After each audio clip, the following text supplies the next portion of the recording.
que d'accord et on fait acheter ma de condo acheter condo a tova kuku awa fende ngoka tofo ngulie tie que e ba lutene bon tie que appeler que ya si a ma ka ne tie be bo ma ka ka wo te pe que te loko no wa to pati ni jona bele no ko pe ngai ba si ave apuya pe que o tema biongo e peke wa loa bise e batuku awa fende ngoka tofo ngulie ndengo ngona tebe tolo kina ndengo tolo ndengo ndefe va angre moi tolo ka me fele ka fuji ndengo awanye tebe ndema mene bite ma jebe ma ba me ka ko esen ma ba me ne ngama da me wo de ma wa me ne pi donc tolo atendenge asi anga ese tiena mbeli okokua opa ambali we yaka ete tiange ma ete tiange me makalange elisa tendingi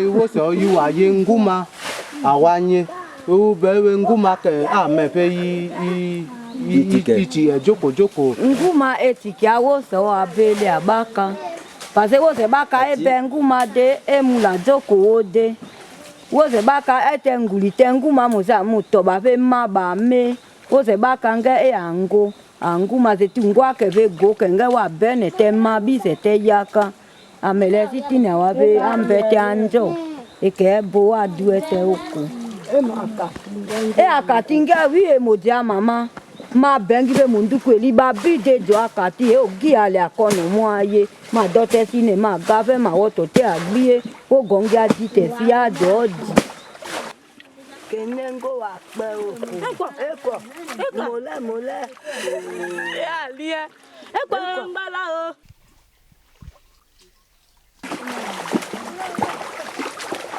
wa bakwa kupeke anjongo indendake iwa woto kinabo do sina wa mbete ku yango wa pi awa onye awa fingwa mbe bako iba to kupeke dadi etie ka ya lute gbe maka ka tie ke ese tie na ka koto o bien koto so veta la lojo me ikoto so me iba do koto mbolivi ndongo wo te wa gote alundo deja bo mbombo no wa lungi me no wo lubi se so awa fe bako eko peke dadi ba seke bele dadi tie ke ba seke te ne mpe na wo ba ko joko ni no wa ko quand même joko me no wonda ko joko wa mbete ku awanye awa bako awa tolo wa ongi dadi peke ngwanga le ajanjo mu te ye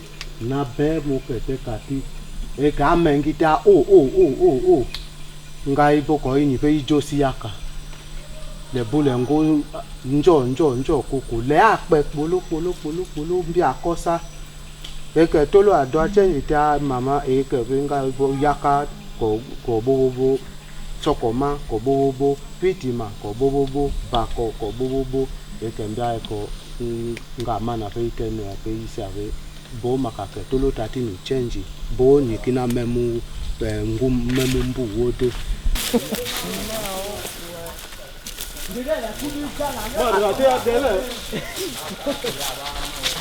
on a abattu. C'est l'abattage de ce tronc là. C'est les gens qui abattent pour faire les planches, le sillage. Mais ils ont abattu le tronc. Malheureusement, ils l'ont abattu pour ne rien faire avec.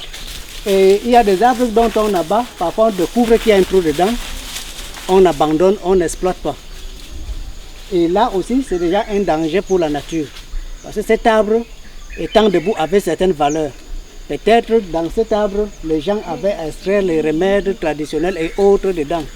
Mais du fait qu'il est déjà abattu et n'est pas sans être mis en valeur, ce n'est pas tout à fait normal.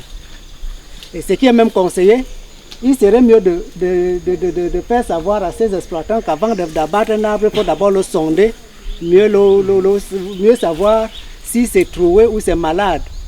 Mais ceux-ci n'ont pas des experts, ils arrivent seulement, ils abattent, ils jettent à terre et ils s'en passent.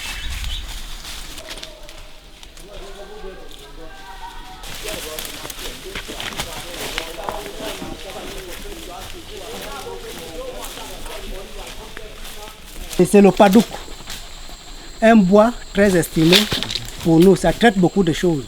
Et pour chaque séance d'initiation, on prend le padouk, donc on racle, on écrase avec, on met du sable et avec une pierre, on frotte la poudre qui sort dessus, on met avec l'huile. Par exemple, l'initiation avec le kobo, c'est avec ça qu'on met des substances pour solidifier le corps des hommes qui sont initiés.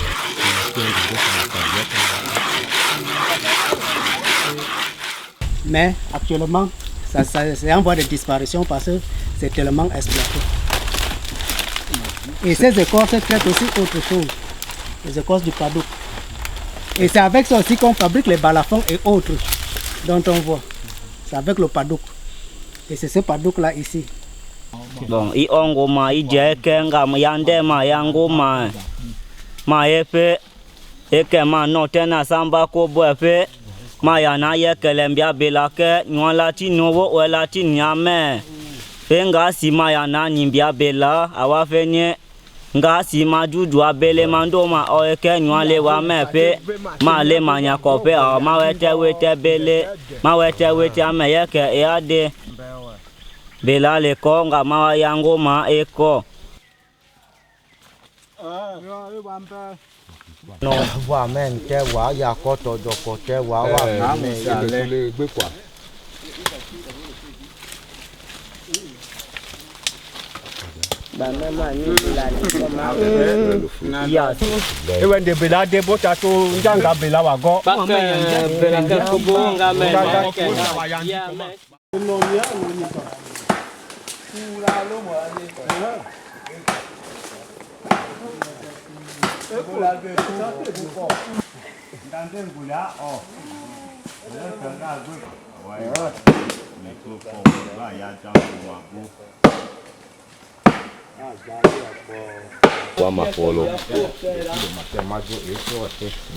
il va me faire depuis au matin avec mon Dieu et son mon bois fait. Et comme ils sont d'accord. Ngande wa jojo fanga yo. Wa kulmeti Comment couper wa mettre les ordres de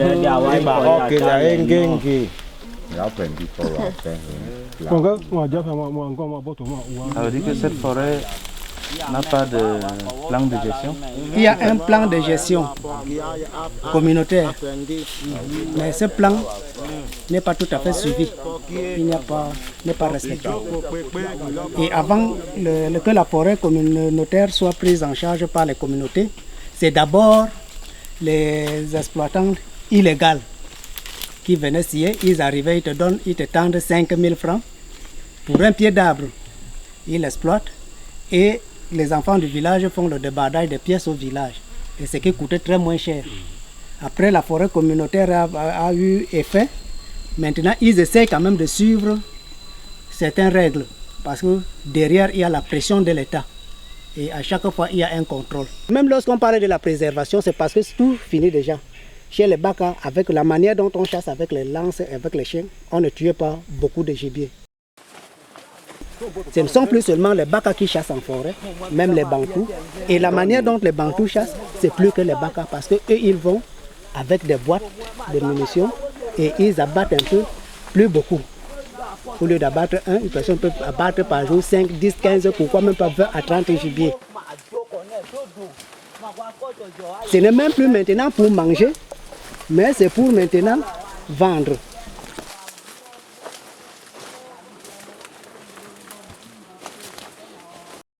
bon, ça pourra nous améliorer un peu de faire quelque chose autour de la maison. Mais cela n'empêche, selon la coutume, que le Baka découvre la forêt. C'est un aspect très très positif pour l'homme Baka. Parce que perdre la forêt, c'est perdre son identité.